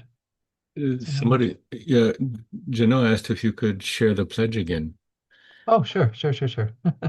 I could even put in the chat box the website that it's from, but let me go ahead and put it on the screen. Oops, that's not how I meant to do that. I didn't hit the screen share first. Okay, screen share. Go back here and do from current slide. And then go back. So again, there is, I think it's actually standupforkindness.com. But anyway, this is a wonderful little pledge. This little graphic, one of the people from the school system, that was a friend of theirs that did that little graphic of the people all there holding a flag that says "Stand Up for Kindness." Again, it's a little rhymey, so it works maybe better for kids. But we all did it as adults at Tupten Norberling, said the pledge together, and we even had a little list, where people could write down their name that they were taking the pledge and what have you, and tried to get as many people in the city to take the pledge as possible. So anyway, that's the pledge. Any other comments or questions? Carol had a question. I don't know, Carol, if you want to say it or I can say it, but how I thought this was a good question. Any tips on how to identify our 10th element? I don't know if I have tips on that. I think maybe just watch what happens when you're practicing kindness, and maybe see if there's something special that you're bringing to that. because you might already be using it. I mean, that's the thing is we don't necessarily always have to find these things. We just have to go, okay, well, how is it that I'm practicing kindness? I mean, one thing I started doing here in our neighborhood during the pandemic, I think I actually started it because I go out for a walk every day generally for my exercise, and in the summer, of course, I go out first thing of the day when it's quite cooler and what have you. But I just decided I'm going to wave at everybody that I see in a car or what have you. I'm just going to do that, and just give a smile and a wave. And so I don't know, is there a special skill involved in that? Well, maybe there's something that is just my wish to exhibit my smile, my wish to exhibit my concern for others and their well-being to some degree. It's not a huge act, right? And sometimes people don't wave, right? Sometimes people just drive right by and they don't do anything. And so I just still have good thoughts of loving kindness towards them, regardless of what they do. So I think we just have to, again, maybe engage in acts of kindness and see what is it that we're bringing to that is kind of unique, that it speaks to our own personality. I think I might do a little meditation or investigation as well, but I think it might be already evident when we look at the ways that we are kind. Yeah, Carol, did you want to say more? Yes, please unmute. You need to unmute, Carol. We can't hear you. Sorry. Sorry. There you go. Got it. Well, I'm an old lady now. I'm nearly 70, okay? And I've been a Buddhist for 30. Well, the whole kindness thing came through a very difficult divorce a very long time ago. So I think it's complicated. I mean, for instance, the little boy. So when I first moved to the town I'm in, which is on the south coast of the UK, and it's a very mixed town. It's supposedly the gay capital of the UK. There's a lot of tolerance of different kinds of lifestyles. A lot of religious people from different who couldn't function in London put their centers here. All sorts of different things over the last hundreds of years. But I mean, I used to give food whenever I come back from shopping. I give food to someone on the street, and then I several times, 2-3 times, I got shouted at that because they wanted money, not food. Right? So I think this is just a small example of how complicated it can be to be kind sometimes, and how much wisdom and awareness and really to be centered in. I think one difficult thing is what we expect in return.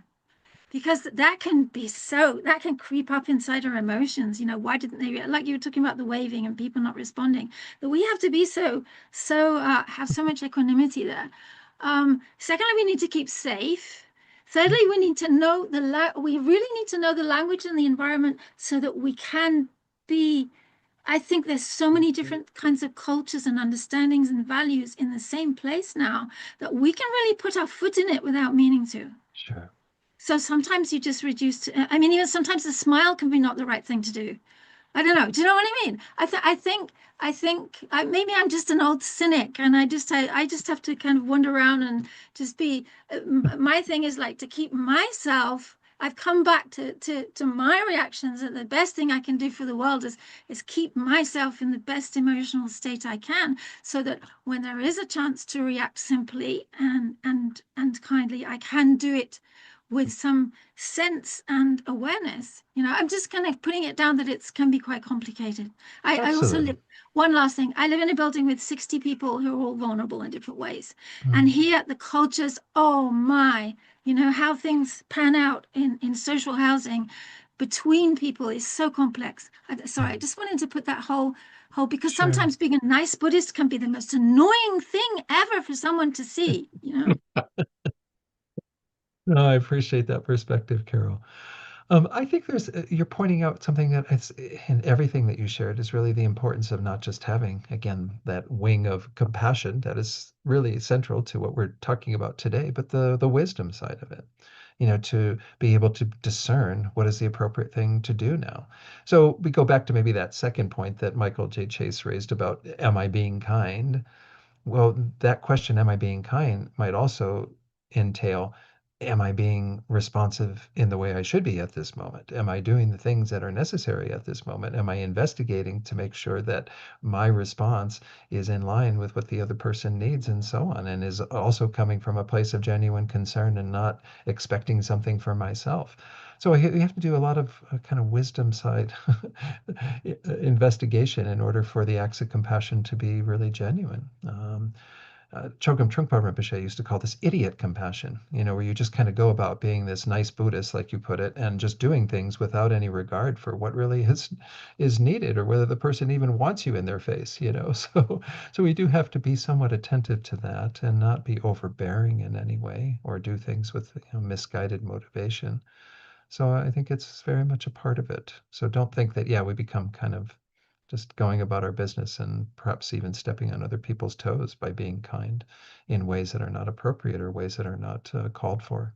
So I think we should do our little break and our prayers for His Holiness. So again, if you are coming, I'm hoping you're all staying for the prayers for His Holiness. If you aren't coming back, then maybe in your own mind, dedicate all the positive energy that we've created through this time together to the attainment of enlightenment for yourself and for all beings, so we can all experience the fruits of what we've done together today. But let's take just like 4 or 5 minutes, maybe it's about 5 minutes, and then we'll come back and we'll do some prayers for His Holiness. It just gives us a chance to stretch whatever we might need to do. So again, 5 minutes. Be right back.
For whatever reason. So usually when I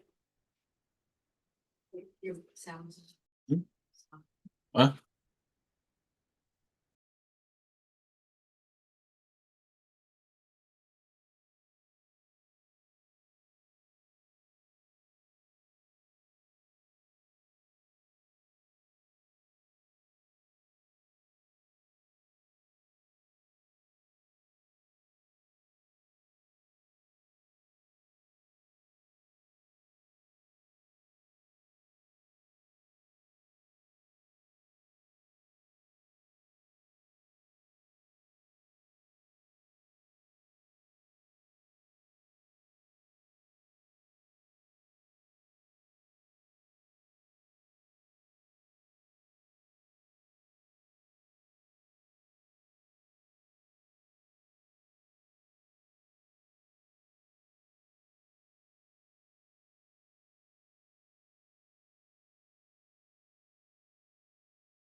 Hello. Okay. So those of you, hopefully you're near your computer, you can hear my voice, and we'll return and do some prayers for His Holiness. So let's go ahead and get started, because we do have a number of things. There is a set of practices that were put together by Lama Zopa Rinpoche that are involving various prayers. And I wanted to share, before we get started, this wonderful quote from Rinpoche. Doing these prayers for His Holiness the Dalai Lama will help your practice very much. You will get the realizations of the path. Again, don't let that go to your head, but the idea is, once more, that you want your practice to succeed. You want to gain the realizations. Why? So we can be a benefit to others. So just remind yourself once more of that bodhicitta motivation for even engaging in these prayers for His Holiness, that we do this because we want His Holiness to continue to be here and to be of such an amazing positive effect on ourselves and the beings in this world and the world itself. But also, of course, we want to achieve enlightenment so that we can become Buddhas and benefit all beings.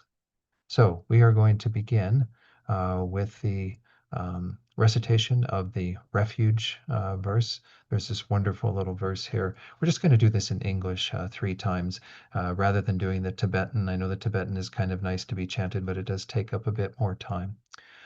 The Guru is Buddha, the Guru is Dharma, the Guru is also Sangha, the Guru is the creator of all happiness. In all the Gurus we take refuge. The Guru is Buddha, the Guru is Dharma, the Guru is also Sangha, the Guru is the creator of all happiness. In all the Gurus we take refuge. The Guru is Buddha, the Guru is Dharma, the Guru is also Sangha. The Guru is the creator of all happiness. In all the Gurus we take refuge. With the thought desiring to liberate transmigratory beings, we always take refuge in the Buddha, Dharma, and Sangha until the heart of enlightenment is achieved. With perseverance, acting with wisdom, compassion, and loving kindness in front of the Buddhas for the benefit of sentient beings, I generate the thought of full enlightenment. With the thought desiring to liberate transmigratory beings, I always take refuge in the Buddha, Dharma, and Sangha until the heart of enlightenment is achieved. With perseverance, acting with wisdom, compassion, and loving kindness in front of the Buddhas for the benefit of sentient beings, I generate the thought of full enlightenment.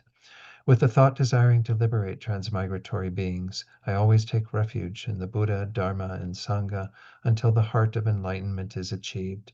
With perseverance, acting with wisdom, compassion, and loving kindness in front of the Buddhas for the benefit of sentient beings, I generate the thought of full enlightenment. Then we're going to do these prayers around offerings. If you do have offerings on your altar, you can think about them, but also we can imagine and visualize all forms of offerings that we are going to bless and purify and send to the Gurus, the Buddhas, especially to His Holiness on this auspicious day. Everywhere may the ground be pure, free of pebbles and so forth, as level as the palm of the hand, in the nature of blue beryl and soft. Then we invoke, whoops, I'm sorry, I didn't mean to do that. I was on the wrong place there. Sorry, got it too far up. Okay. So this is an invocation. Savior of all sentient beings without exception, divine destroyer of the unbearable hordes of Maras and their forces, perfect knower of all things without exception, Bhagawan together with your retinue, please come here. May divine and human offerings, both actually arranged and mentally emanated, become clouds of the finest Samantabhadra offerings, filling the entire realm of space. So this means offerings that kind of multiply and increase in the space around us. So as we recite this offering mantra, the offering cloud mantra, visualize that these offerings fill all of space. Beautiful, pure offerings. Om Namo Bhagavate Vajrasara Pramardana Tathagateya Arhate Samyak Sambuddhaya Tayata Om Vajre Vajre Mahavajre Mahateja Vajre Mahavidya Vajre Mahabodhi Chitta Vajre Mahabodhi Mandopak Samkramana Vajre Sarvakarma Avarana Vishodhana Vajre Soha Om Namo Bhagavate Vajrasara Vajrasara Pramardane Tathagateya Arhate Samyak Sambodhaya Tayata Om Vajre Vajre Mahavajre Mahateja Vajre Mahavidya Vajre Mahabodhi Chitta Vajre Mahabodhi Mandopa Samkramana Vajre Sarva Karma Avarana Vishodhana Vajre Soha Om Namo Bhagavate Vajrasara Pramardane Tathagateya Arhate Samyak Sambodhaya Tayata Om Vajra Vajre Vajra Mahavajre Mahateja Vajre Mahavidya Vajre Mahabodhi Chitta Vajre Mahabodhi Mandopasam Kramana Vajre Sarva Karma Avarana Vishodhana Vajre Soha. So, as it says with this verse, we visualize that the offerings that we've visualized as numberless actually appear to the Buddhas and Bodhisattvas, and that they are received, again, particularly by His Holiness the Dalai Lama. By the power of truth of the three rare sublime ones, the blessings of all the Buddhas and Bodhisattvas, the great wealth of all of the completed two types of merits, and the pure and inconceivable sphere of phenomena, may these piles of clouds of offerings arising through transformation by the Bodhisattvas Arya Samantabhadra, Manjushri, and so forth, unimaginable and inexhaustible, equaling the sky, arise and in the presence of the Buddhas and Bodhisattvas of the 10 directions be received. So with that, we can think that His Holiness, as well as all the holy beings, all our gurus, experience great bliss upon receiving these offerings. And we've given them gladly, without any expectation from our side, happily offering all this, and the gurus, the Buddhas, His Holiness, all experience great bliss. Okay, then we go to doing the 7-limb prayer. Again, most of you know this prayer, but in this we are doing first the limb of prostration, where you can have your hands at your heart in prostration mudra with the thumbs tucked in to the praying hands. And then we can do the limb of offering, which we kind of visualize once more, sending out offerings. Also then in the third line, the limbs of confession that follows, where we think about confessing all the negativities that we've done, purifying them, and then rejoicing. And we'll pause after that and do a short rejoicing. And then the final 3 limbs of requesting to remain and requesting to turn the wheel of Dharma, and then dedicating. So anyway, we'll do each of these when we'll pause after the rejoicing to do a short rejoicing meditation. I prostrate reverently with my body, speech, and mind. I present clouds of every type of offering, both actually arranged and mentally emanated. Again, visualize sending out these clouds of offerings that they're received by the Buddhas, by His Holiness, in great bliss. Limb of confession. I confess all my negative actions and downfalls collected from beginningless time. Feel that you're purified of all those negativities. And I rejoice in the virtues of ordinary beings and Aryas. So rejoice first in your own merits, your own acts of kindness and generosity, compassion towards other beings. All the good things you do, all the virtuous actions you engage in, your daily Dharma practice, what have you. And then the same for other sentient beings. And then also rejoicing in the holy actions of bodhisattvas, Buddhas, and especially rejoicing in the actions of our gurus. And in particular, to rejoice in the amazing actions of His Holiness the Dalai Lama. All of what he has done throughout the life that he has lived, as well as all that he continues to do and will continue to do for however many years we have of his life remaining with us. All the amazing acts of his past, present, and future. His incredible kindness, his incredible compassion, his genuine concern for all the beings of this world, and all the actions he's engaged in on the basis of that.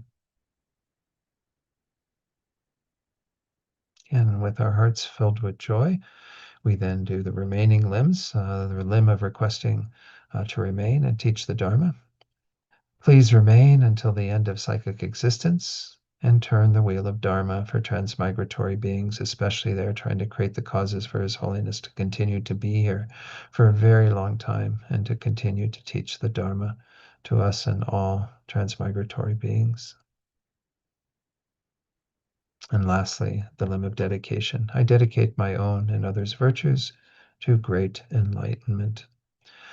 So we will do the shorter mandala offering prayer. A mandala offering is a huge pure offering that we can visualize being kind of the entire phenomenal world transformed into a beautiful paradise along the lines of what's described here. This ground anointed with perfume, strewn with flowers, adorned with Mount Meru, the 4 continents, the sun and the moon, I imagine as a Buddha land and offer it. May all transmigratory beings enjoy this pure land.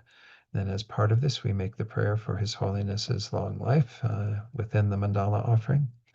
The wish-granting, wish-fulfilling jewel, source of all happiness in this world without exception, to the incomparably kind Tenzin Gyatso, we beseech, may all your holy wishes be spontaneously fulfilled. And then we also make the request for the Guru to have a very long life, for His Holiness to abide here for as long as possible. In the sky before me, on a lion throne, lotus and moon, my perfect pure Guru smiles with delight. Supreme field of merit for my mind of faith, please abide for 100 eons to spread the teachings.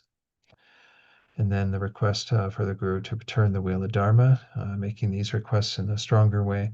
Noble-minded one, primordial Buddha, Vajradhara, all-pervading one, by manifesting outer, inner, and secret bodies, consider transmigratory beings with love as long as the sky endures, and turn the wheels of the outer, inner, and secret Dharma. So with all those thoughts in mind, we extend out that offering of the mandala. Idam Guru Ratna Mandalakam Niryatayami. Think that His Holiness accepts this pure, boundless offering of the mandala. Now we're going to do the long life prayer for His Holiness. Normally, if we were there in person doing things, we would have an opportunity.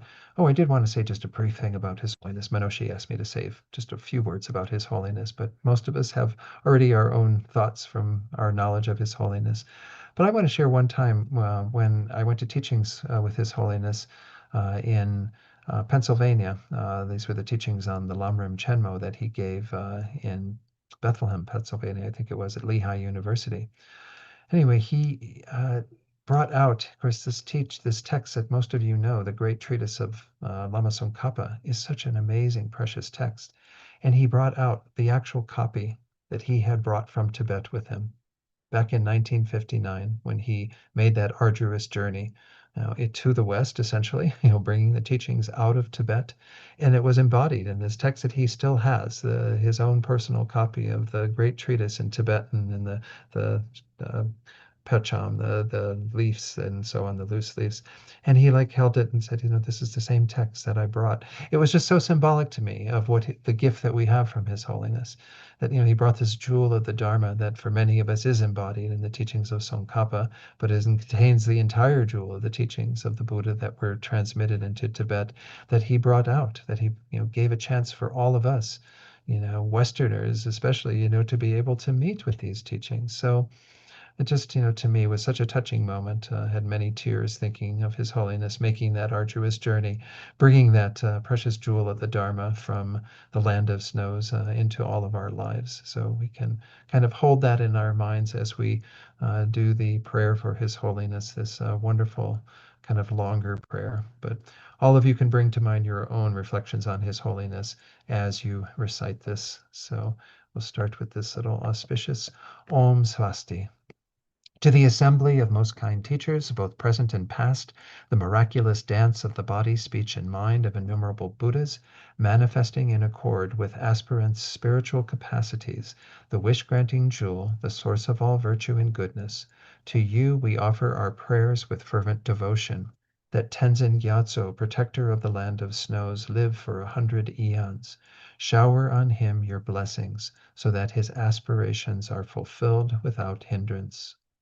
To the assembly of all meditational deities, manifesting as countless mandalas and divinities, the magical clouds of immaculate transcendent wisdom, reaching to the farthest expanse of the space of ultimate reality. To you we offer our prayers with fervent devotion, that Tenzin Gyatso, protector of the land of snows, live for 100 eons. Shower on him your blessings, so that his aspirations are fulfilled without hindrance. To all the victorious Buddhas of the three times, endowed with 10 powers, and who are even masters of the gods, and whose attributes of perfection are the source of all compassionate deeds, benefiting the vast ocean-like realm of sentient beings. To you we offer our prayers with fervent devotion, that Tenzin Gyatso, protector of the land of snows, live for 100 eons. Shower on him your blessings, so that his aspirations are fulfilled without hindrance. To the assembly of sacred doctrine embodied in the three vehicles, supremely serene, a jewel treasure of enlightenment, stainless, unchanging, eternally good, and the glory of all virtues, which actually liberates beings from the sufferings of the three worlds. To you we offer our prayers with fervent devotion, that Tenzin Gyatso, protector of the land of snows, live for 100 eons. Shower on him your blessings, so that his aspirations are fulfilled without hindrance. To all members of the enlightening noble spiritual community who never stray from the thoroughly liberating adamantine city, who possess the wisdom eye that directly sees the profound truth, and the highest valor to destroy all machinations of psychic existence, to you we offer our prayers with fervent devotion, that Tenzin Gyatso, protector of the land of snows, live for 100 eons. Shower on him your blessings, so that his aspirations are fulfilled without hindrance. To the assembly of heroes and dakinis, heavenly beings of the three worlds, who appear in the highest paradises, in the sacred places, and in the cremation grounds, and who, through creative play and the hundredfold experiences of bliss and emptiness, support practitioners in their meditation on the excellent path. To you we offer our prayers with fervent devotion, that Tenzin Gyatso, protector of the land of snows, live for 100 eons. Shower on him your blessings, so that his aspirations are fulfilled without hindrance. To the ocean of protectors endowed with eyes of transcendent wisdom, the powerful guardians and upholders of the teaching, who wear inseparably on their matted locks the knot symbolizing their pledge to the Vajra holder. To you we offer our prayers with fervent devotion, that Tenzin Gyatso, protector of the land of snows, live for 100 eons. Shower on him your blessings, so that his aspirations are fulfilled without hindrance. Thus, to this congregation of excellent, undeceiving refuge, we pray that by the power of this prayer, expressed from a heart filled with fervent devotion and humility, may the body, speech, and mind of the sole Savior of the land of snows, the supreme Ngawan Losang Tenzin Gyatso, be indestructible, unfluctuating, and unceasing. May he live for 100 eons, seated on a diamond throne, transcending decay and destruction. You are the jewel heart embodying all compassionate beneficial deeds. O most courageous one, you carry on your shoulders the burden of all the Buddhas of the infinite realms. May all your noble aspirations be fulfilled as intended. By virtue of this, may the heavenly doors of the fortunate era open eternally as a source of relief and respite for all beings, and may the auspicious signs reach the apex of existence and release as the sacred teachings flourish through all times and in all realms. May the nectar stream of the blessings of the lotus holder always enter our hearts and nourish them with strength. May we please you with offerings of dedicated practice, and may we reach beyond the shores of perfect compassionate deeds. Through the blessings of the wondrous Buddhas and Bodhisattvas, by the infallible truth of the laws of dependent origination, and by the purity of our fervent aspirations, may the aims of our prayer be fulfilled without hindrance. So again, we will skip over. If we were in person, we might do something like offering tea and sweet rice, but we'll go forward also going to skip this very long prayer around the 16 arhats, but we can kind of hold strong intentions that all of these great beings who are kind of there as a source of support and refuge for us continue to bestow blessings. And then we go to get to the right prayer here. Okay. Here, dedications. So we'll do some dedication prayers that also involve, making strong prayers for His Holiness to be able to be in our lives and in the lives of as many beings as possible in this world. By the force of the victorious one, Tsongkhapa, acting as our direct Mahayana virtuous friend in all our lives, may we never turn away for even a second from the pure path, highly admired by the victorious ones. In this prayer, to be able to meet, practice, and actualize the teachings of Tsongkhapa, may I and all sentient beings meet the teachings of the victorious one, Losang Drakpa, who lived an eminent life endowed with pure morality, a brave heart in doing the Bodhisattva's extensive deeds, and the yoga of the two stages, the supreme transcendental wisdom of non-dual bliss and emptiness. And then this prayer to not give rise to heresy in any way towards the Guru. May I not give rise to heresy for even a second in regard to the actions of the glorious Guru. May I see whatever actions are done as pure. With this devotion, may I receive the Guru's blessings in my heart. And then for the world to have peace and happiness, again, so important that we make these prayers in dedication. By the force of the praises and requests made to you, may all diseases, evil spirits, poverty, and quarrels be calmed, and may the Dharma and good fortune increase in the regions in which I and others dwell. And then a nice little verse from Rinpoche. Due to all the past, present, and future merits collected by me, the numberless Buddhas, and the numberless sentient beings, may all wars, sickness, famine, and economic problems in the world, and all dangers of earth, water, fire, and wind be pacified immediately, and may perfect peace and happiness prevail in everyone's hearts and lives.